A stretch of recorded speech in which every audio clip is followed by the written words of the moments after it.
Vern here again, and welcome back to Pastors on Porn. And I wanted to talk today about the impact that pornography, or really any unaddressed addictive struggle, can have on your effectiveness as a pastor. And I actually heard someone teach once that pastoral leadership, and the necessary skills that are a part of it really could be described like a three-legged stool. On one part, there is the communicator side of us, the one that stands in front of people Sunday morning, the public communicator role.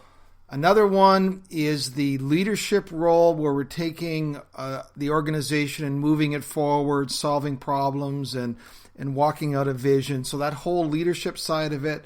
And then the third part is the people skills, the bedside manner, counseling, one-on-one skills. And they really act like a three-legged stool: communicator, leadership, and people skills. And, the challenge is we're usually not really good at all three. In fact, I would say we can only be really, really strong in one, probably quite capable in another, and maybe even quite limited, or some would say hopeless, in another. Here's an example. I heard of a gifted communicator, and people who actually know him in real life. This is a guy that's on TV and speaks to thousands. When you're with him one-on-one, it's almost painful. The one-on-one conversations are painful because he has a hard time with the people skills, part of having a regular conversation. I won't say who it is, but and it's just sometimes is what happens. We're really good in one, maybe two. And I would even say the reason we can't be good in all three is sometimes the skills are almost in conflict. For example, the people pastor who cares deeply about each and every sheep, who's loved by the sheep, he will struggle deeply with perhaps a necessary leadership step that might be needed for the church or may move the church forward, but may be offside to some of those people who he or she dearly loves. And so you can see how they can sometimes be at conflict with one another. I actually know a church in town where every time they got a new pastor, they swung, I guess that's the word, swung between one role and the other.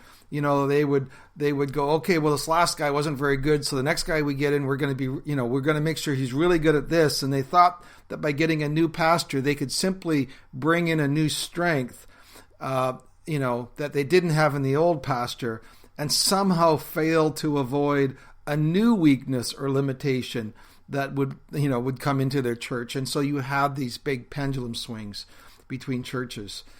So you're going, well, how does this all have to do with pastors on porn and addictive struggles? Well, today I want to talk about how those struggles, and in particular the unaddressed struggles, will limit us in each of these three areas, no matter wherever your natural strengths and weaknesses may lie. And we're going to do it over 3 weeks. Today I want to look at the people skills and part of the equation, and we'll go on to the other two in the next 2 sessions here.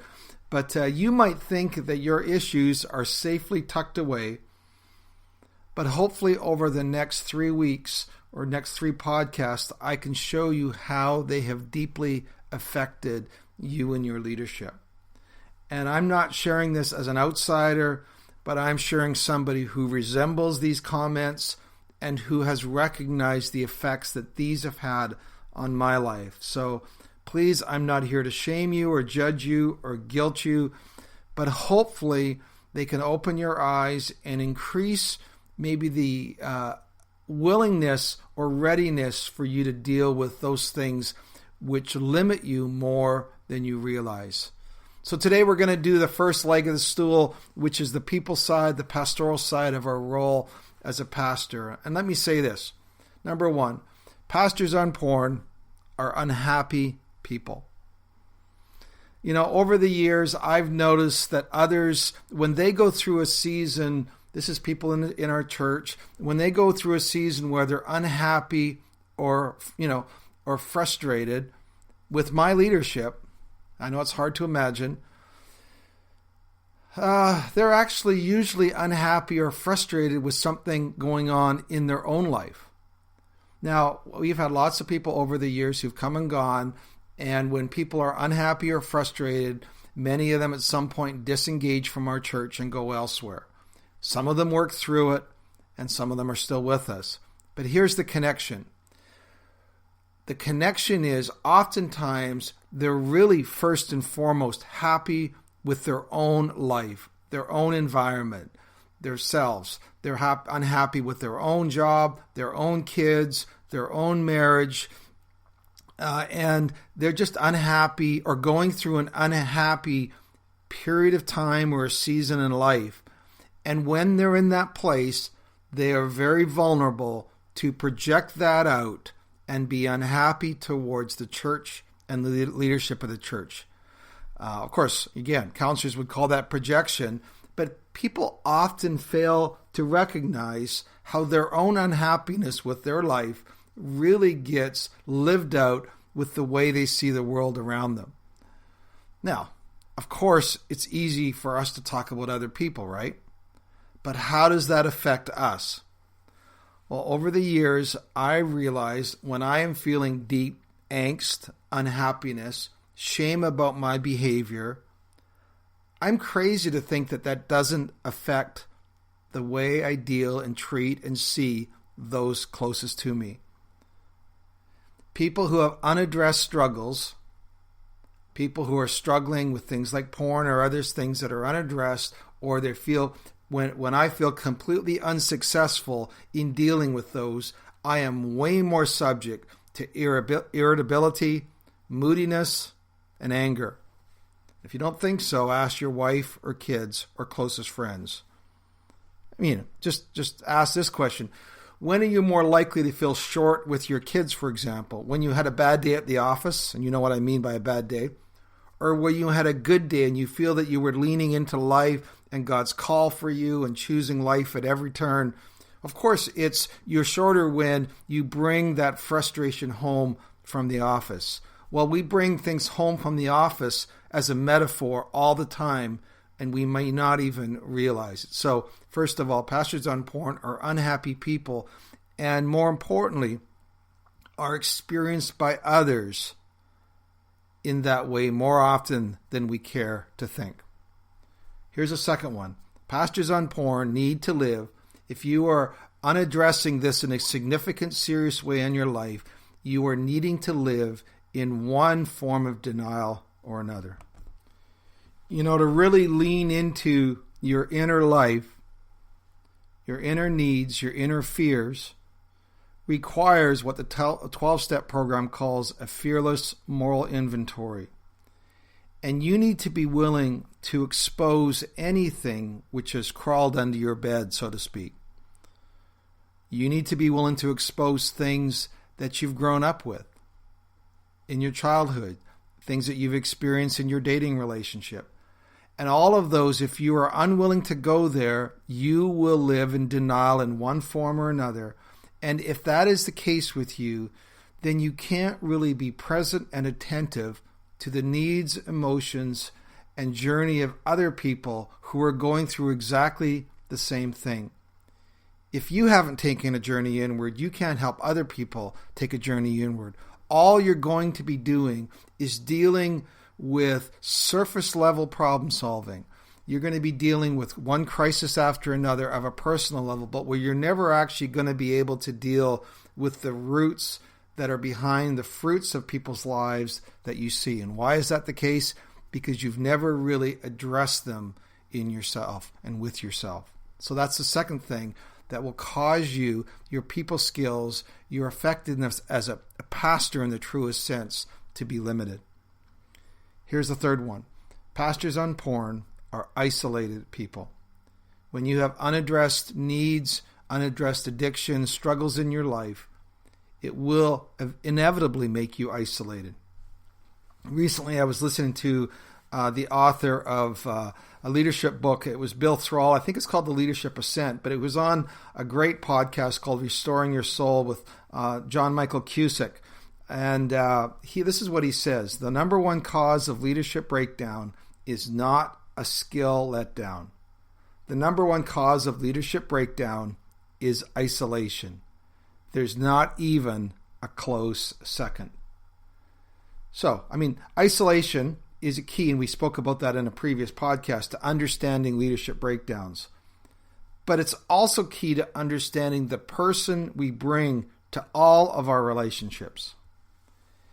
If you are struggling with unaddressed issues, such as porn, I would bet a fair chunk that most of the people who are closest to you still don't really feel like they know you, that they feel really close to you. They get a surface part of you. They get your spin. They get your hype. They get your sports. But they don't really get what's going on deep inside of you, your hurts, your vulnerability, and your fears. Now, I'm not talking about being inappropriately vulnerable with everybody. You know, the TMI person that's always saying way more than what you want to hear. But I'm talking about those in your inner circle, if you even have one. Vulnerability is absolutely key if you are going to effectively pastor people. Failure to be vulnerable keeps people from really knowing you, and if they don't really know you, they don't really feel like you can relate to them. They don't really feel like you were there with them in what they're going through. It may even make them feel used. And here's the last one. Pastors on porn, pastors who've had unaddressed issues, are inevitably frustrated people. They are so busy playing a role. They always feel like they're being people's saviors, that their relationships are always one way, which they are, and most importantly, that their own needs are unmet. And they don't see any likelihood that those needs are going to be met in the future.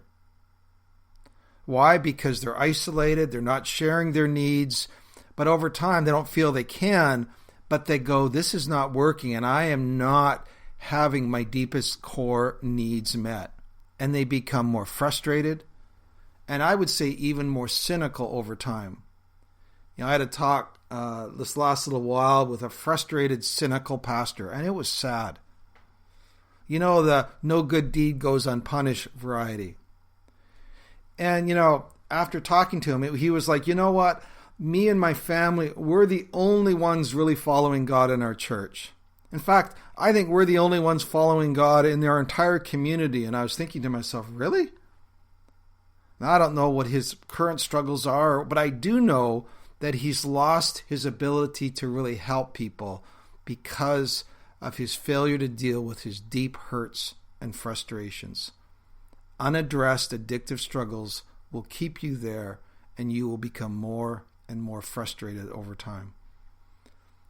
So those are 4 things that unaddressed needs, unaddressed addictions, unaddressed things like porn in your life will limit your effectiveness around the area of really being with people, helping people, and pastoring people. In the next 2 podcasts, I want to move to the idea around how it will affect your ability as a leader, and then also how it affects your ability as a communicator as well.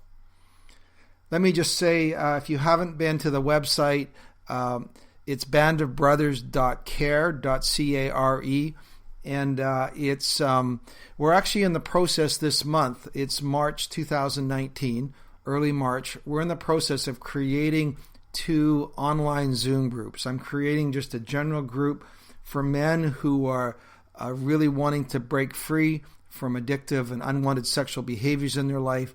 And we're also putting together a group for those who are clergy and pastors, a safe, anonymous group. And so if you want more information on there, you can go ahead and email me at bandofbrothers@shaw.ca. Let me say that again, bandofbrothers@shaw.ca. So God bless you. We'll see you back here at the next podcast where we explore the whole area of leadership and communication. Have a great day.